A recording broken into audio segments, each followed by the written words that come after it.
Hey guys, welcome back. Sorry, my angle of my face is a little weird. I lost my phone stand for making my videos. Um, I'm not having a great day again.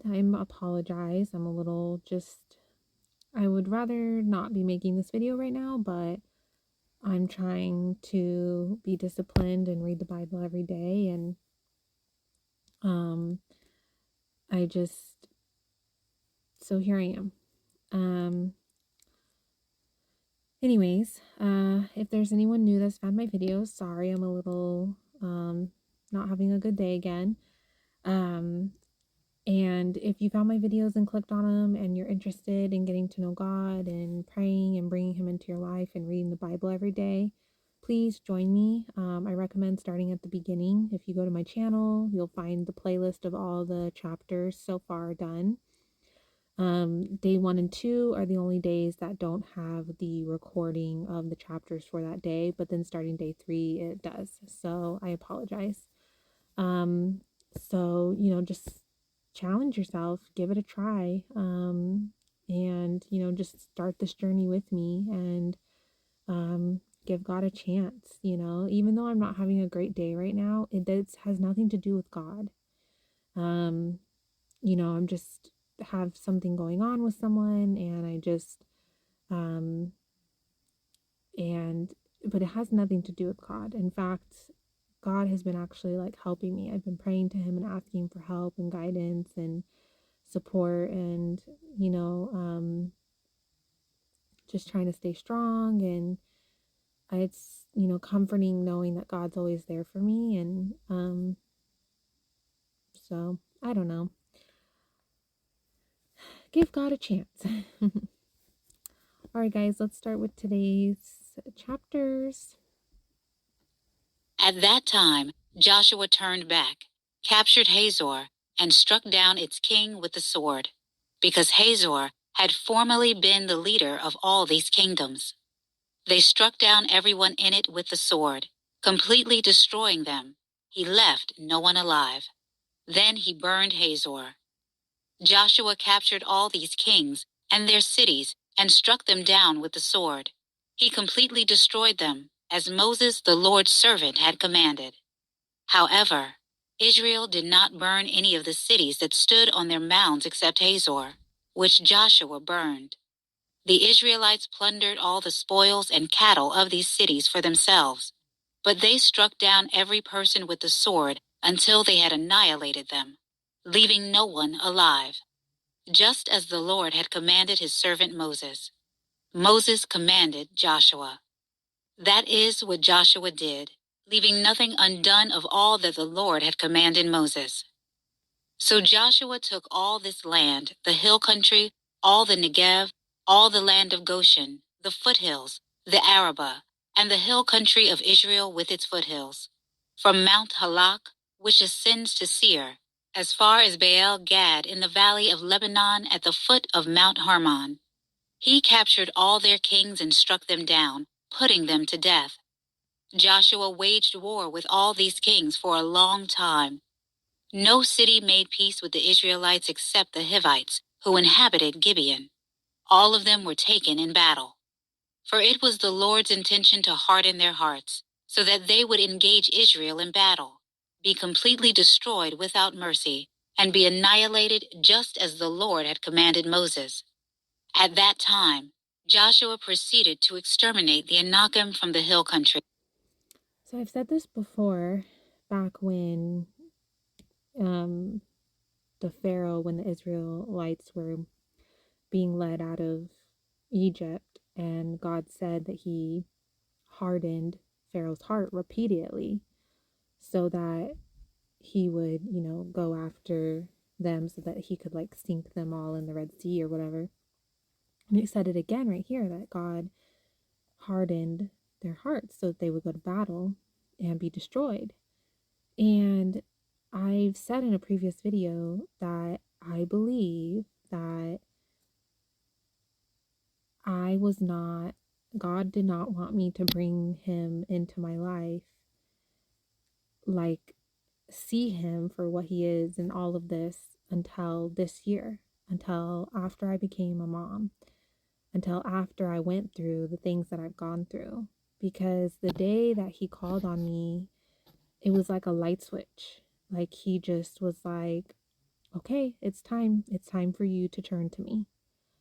And I mean, it was literally like a light switch. It was just like all of a sudden I just started bawling and was like, okay, okay, like I'm ready. Like I'm ready to give you a chance. I'm ready to let you in. I'm ready to invite you into my life.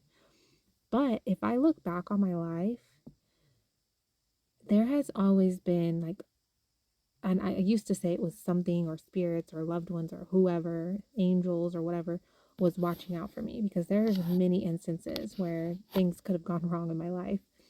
But it was God. It was God and maybe his angels watching out for me my whole life behind the scenes until it was time for me to, for him to soften my heart and be like, okay, it's time to see me.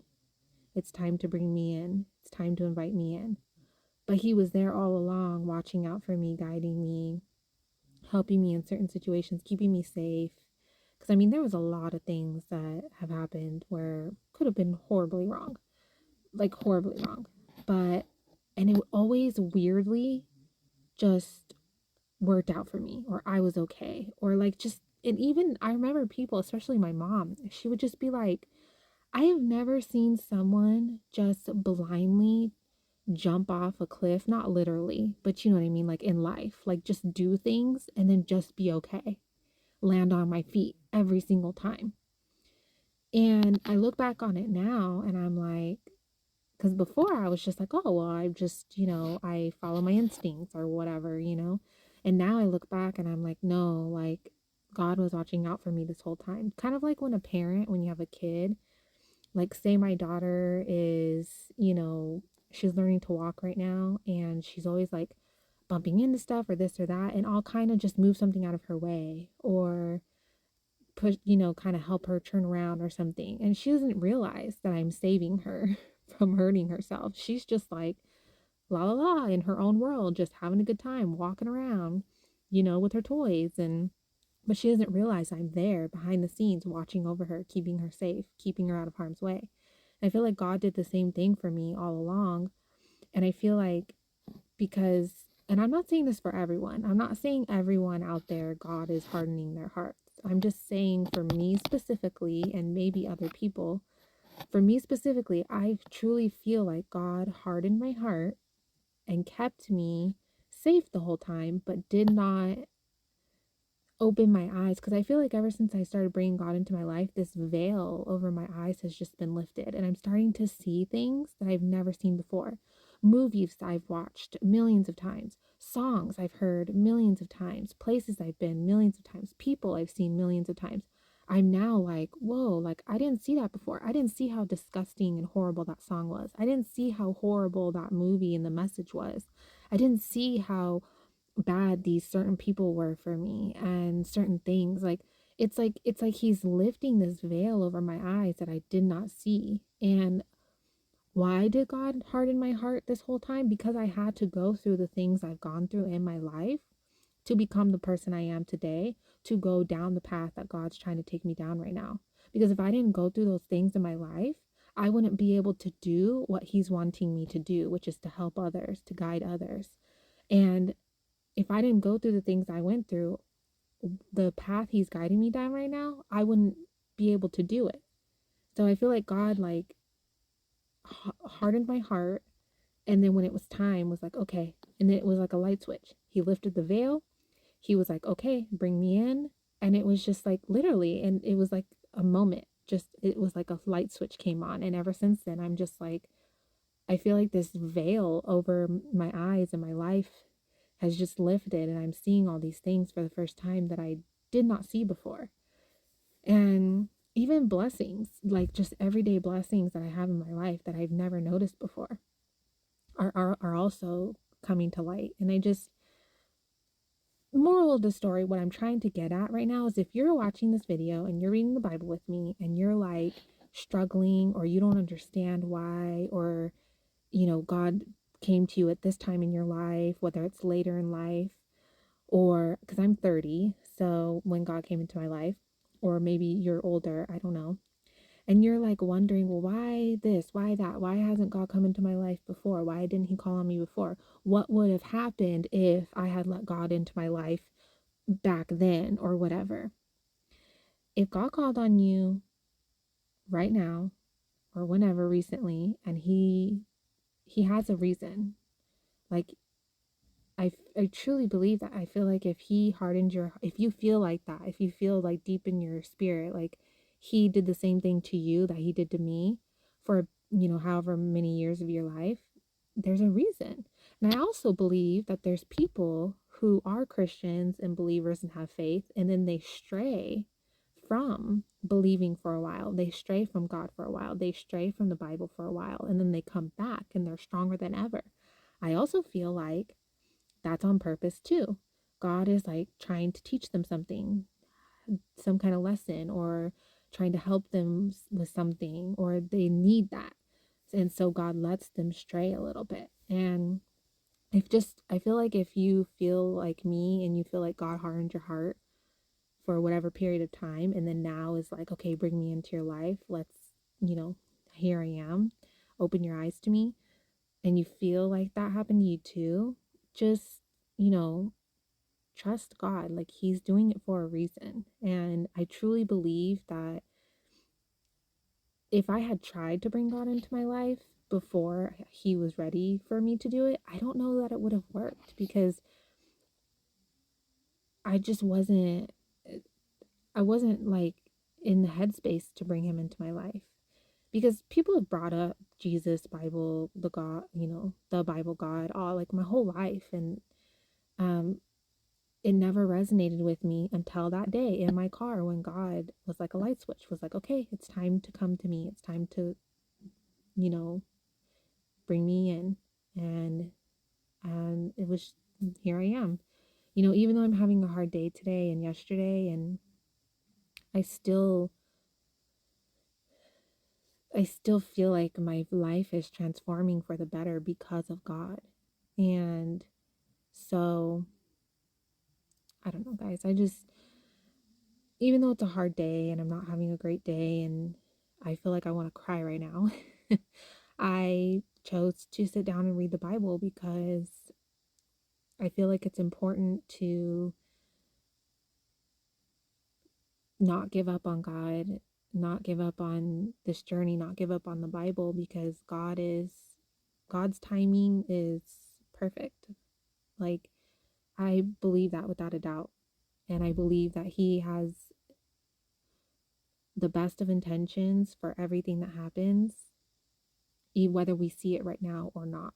Like, one more thing I'll say before I go back to the chapters is, for example, the other night I was feeding my daughter her dinner and I wanted to give her some grapes. But we have two dogs, a German Shepherd and a Pit Bull, and you're not supposed to give dogs grapes or raisins because they're like toxic to dogs or whatever. And so I had to put them in the kennel for while she ate dinner because she likes to drop food and feed the dogs. Like little kids love to do that. And they were upset. The dogs were super upset that I put them in the kennel.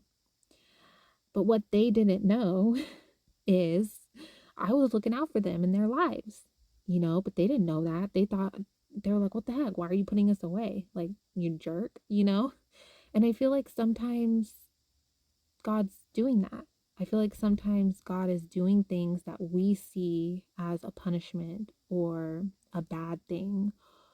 And when in reality, he's trying to help us. We just don't see the full picture. So I think it's important to just trust God, follow him, follow his guidance, follow his will for you, and just stay true to that. And I think that in time, you will see that he will start to transform your life, when it's time. I don't know your story. I don't know your path. I don't know what God has in store for you. Maybe it's not time yet for you to, maybe there's still some things that you have to go through, some tribulations or trials or something you still have to go through before you get on the other side of it. And if that's true, I really believe, even if it's something that's bad, God has, there's a reason. And trust me when I say I have been through a lot of pain, a lot of heartache, a lot of things that I don't wish on anyone. But I know now, with God now in my life, I truly believe I had to go through those things for a reason. And even though I don't wish them on anyone else, as crazy as it sounds, I wouldn't go back and redo it all because I'm the person that I am today because I went through all of it. And where I'm going and where God's trying to take me, it's going to be all like worth it, and it was all for a reason. And if that means I can help a lot of people in the future and even now, I wouldn't take any of it back. And also, what I went through made me the person that I am today, and I wouldn't trade that for nothing. So, as crazy as that sounds, um, I definitely would not go back and change any of it. So, I think everyone just has their own journey, their own things that they have to go through to get to where God's trying to take you. And I think you just have to trust in that and find any way to cope with it the best you can in the moment. And just, try to trust God. Even if you don't see it in the moment, maybe you'll see it in the future like me. I didn't see it at all until I brought God into my life recently, and now I'm just like, okay, I had to go through all that. I went through it. Let's move forward, you know? So, sorry guys, I went on a ramble. I don't know, I just felt like I had to say that. I don't know. Who knows? Okay, let's keep going. Hebron, Debir, Anab, all the hill country of Judah and of Israel. Joshua completely destroyed them with their cities. No Anakim were left in the land of the Israelites, except for some remaining in Gaza, Gath, and Ashdod. So Joshua took the entire land, in keeping with all that the Lord had told Moses. Joshua then gave it as an inheritance to Israel according to their tribal allotments. After this, the land had rest from war. The Israelites struck down the following kings of the land and took possession of their land, beyond the Jordan to the east and from the Arnon River to Mount Hermon, including all the Arabah eastward. King Sihon of the Amorites lived in Heshbon. He ruled from Aroer on the rim of the Arnon River, along the middle of the valley, and half of Gilead up to the Jabbok River, the border of the Ammonites.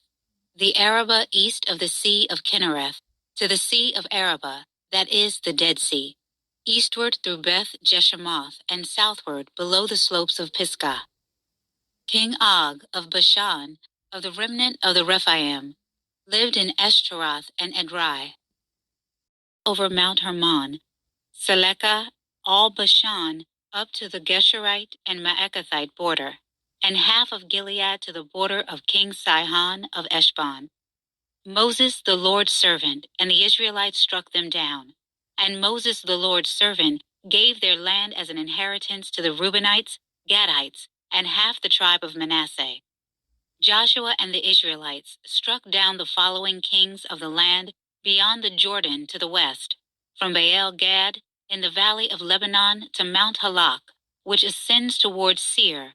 Joshua gave their land as an inheritance to the tribes of Israel, according to their allotments. The hill country, the Judean foothills, the Arabah, the slopes, the wilderness, and the Negev, the lands of the Hethites, Amorites, Canaanites, Perizzites, Hivites, and Jebusites. The king of Jericho, 1. The king of Ai, which is next to Bethel, 1. The king of Jerusalem, 1. The king of Hebron, 1. The king of Jarmuth, 1. The king of Lachish, 1. The king of Eglon, 1. The king of Gezer, 1. The king of Debir, 1. The king of Geder, 1. The king of Hormah, 1. The king of Arad, 1.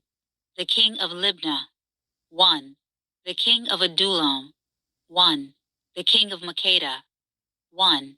The king of Bethel, 1. The king of Tappuah, 1. The king of Hepher, 1. The king of Aphek, 1. The king of Lasharon, 1. The king of Madon, 1.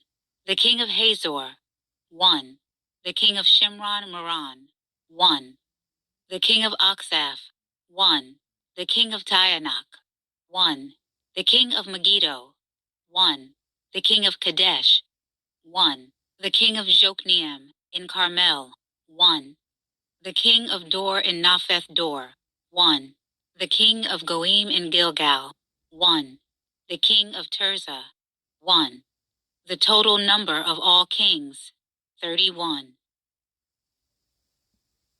Joshua was now old, advanced in age, and the Lord said to him, "You have become old, advanced in age, but a great deal of the land remains to be possessed.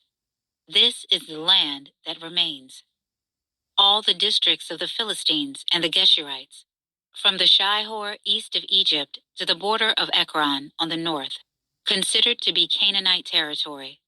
The 5 Philistine rulers of Gaza, Ashdod, Ashkelon, Gath, and Ekron, as well as the Avites in the south, all the land of the Canaanites, from Arah of the Sidonians to Aphek, and as far as the border of the Amorites, the land of the Jabalites, and all Lebanon east from Baal Gad, below Mount Hermon, to the entrance of Hamath, all the inhabitants of the hill country from Lebanon to Misrephoth Maim, all the Sidonians.